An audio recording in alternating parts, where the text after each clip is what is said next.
भगवान की बातें YouTube चैनल पर आपका स्वागत है। चल रही श्रृंखला गुरु महिमा, जिसमें हम गुरु शिष्य से संबंधित बहुत सारी बातें आपके लिए लेकर आए हैं। तो आइए देखते हैं कि शिष्य को किस भाव में रहना चाहिए, शिष्य को गुरु के प्रति क्या भाव रखना चाहिए। पहले गुरु की स्तुति करते हैं।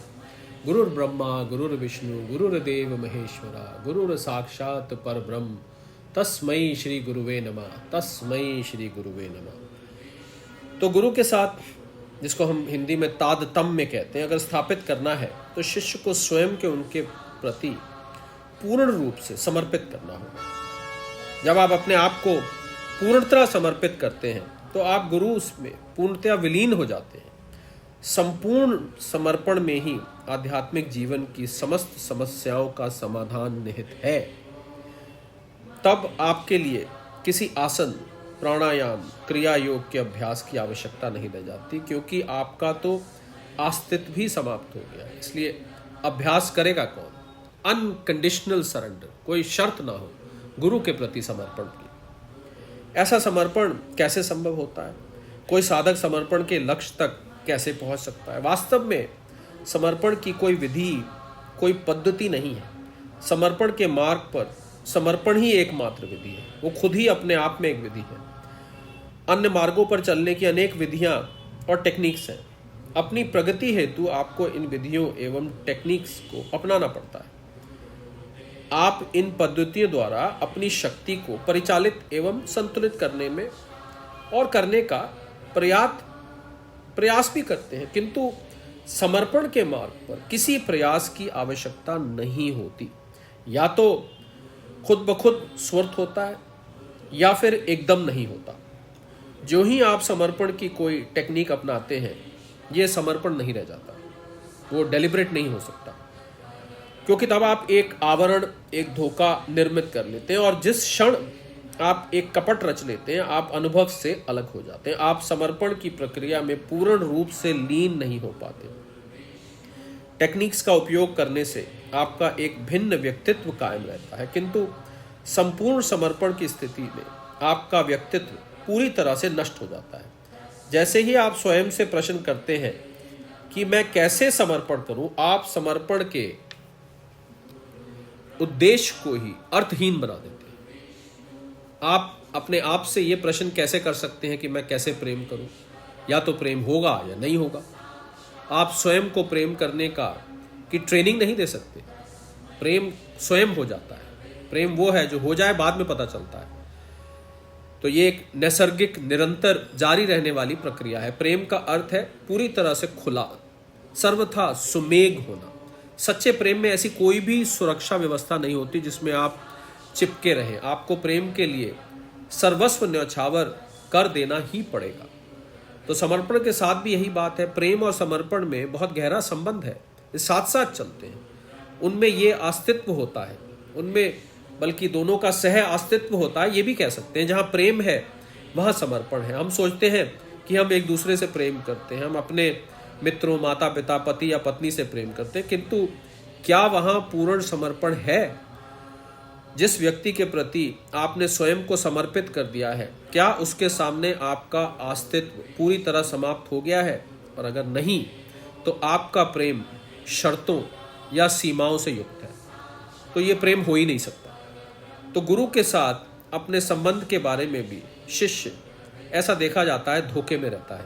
वो सोचता है कि मैं गुरु से प्रेम करता हूँ तथा उनके प्रति पूर्णतया समर्पित हूँ, किंतु शर्तें और सीमा बनी रहती है, कंडीशंस बनी रहती है। उसका प्रेम एक टेक्निक होता है तथा समर्पण एक दिखावा हो जाता है। संपूर्ण समर्पण की स्थिति में उसके अपने मन का अस्तित्व समाप्त हो जाता है और हो जाना चाहिए। गुरु से संबंध के प्रसंग में उसके मैंपने का लोप हो जाता है, तब वो पूर्ण समर्पण कहलाता है। वो पूरी तरह खुला, सुमेध और निष्कपट बन जाता है। गुरु के समक्ष उसकी अपनी कोई रुचि, पसंद और विकल्प नहीं रह जाता। वो एक सेवक, एक दास बन जाता है। उसका संपूर्ण अस्तित्व गुरु को ही अर्पित हो जाता है। ऐसा होने पर शिष्य के जीवन में गुरु की वास्तविक कृपा की वर्षा होने लगती है, क्योंकि उसने अपने को पूर्ण रूप से खाली कर दिया, ग्रहणशील बन गया और अपना सर्वस्व न्यौछावर कर दिया। अब उसके पास कुछ नहीं है। वो एक बच्चे के समान पूरी तरह से आवरण और सीमाओं से रहित हो जाता है। जब गुरु ऐसे शिष्य में शक्ति का संप्रेक्षण करते हैं तो उसके जीवन को पूर्ण रूप से बदल कर रख देते हैं। इसलिए समर्पण करना श्रेष्ठ कर है, किंतु आसान नहीं है। यह संसार का सबसे कठिन काम है। आसन, प्राणायाम, जप, क्रिया योग आदि सहज है क्योंकि उनकी एक निश्चित सिस्टम है, विधियां हैं। आप कोई भी विधि अपनाने के लिए स्वयं को आसानी से ट्रेनिंग दे सकते हैं, किंतु समर्पण के लिए कोई विधि, टेक्निक या ट्रेनिंग नहीं है। अब सवाल ये उठता है कि शिष्य द्वारा गुरु के प्रति संपूर्ण समर्पण के मार्ग में रुकावट क्या है, बाधा क्या है, अवरोध क्या है? ये इतना मुश्किल क्यों है, इतना दुस्साध्य क्यों है? हम में से प्रत्येक, चाहे हम कोई भी क्यों ना हो, अहंकार के साथ और अहंकार में केंद्रित रहते हैं। हम मैंपन के भाव से युक्त होकर अपनी जीवन यात्रा जारी रखते हैं। ये एक प्रतिरक्षा कवच के समान है जो हमारे आसपास हमेशा बना रहता है, जिसका उपयोग हम अपनी सुरक्षा के लिए करते हैं। व्यक्तित्व की पहचान के भाव के बिना हम स्वयं को निराशाजनक और दयनीय रूप से खोया हुआ अनुभव करते हैं। पहचान का ये भाव आपके दिन प्रतिदिन के सांसारिक जीवन में प्रासंगिक हो सकता है, किंतु गुरु से संबंध एवं आपके आध्यात्मिक जीवन के प्रसंग में ये सबसे बड़ी रुकावट है। आपके तथा संपूर्ण समर्पण के बीच की बाधा ये अहंकार ही है। आपका अहंकार आपको समर्पण करने से रोकता है। आपके अंदर का अहंकार मरना नहीं चाहता और समर्पण के साथ ही वो पूरी तरह विकलांग हो जाएगा। इसलिए संपूर्ण समर्पण के खतरों के संबंध में वो आपको हमेशा और खुद ब खुद सलाह देता रहता है।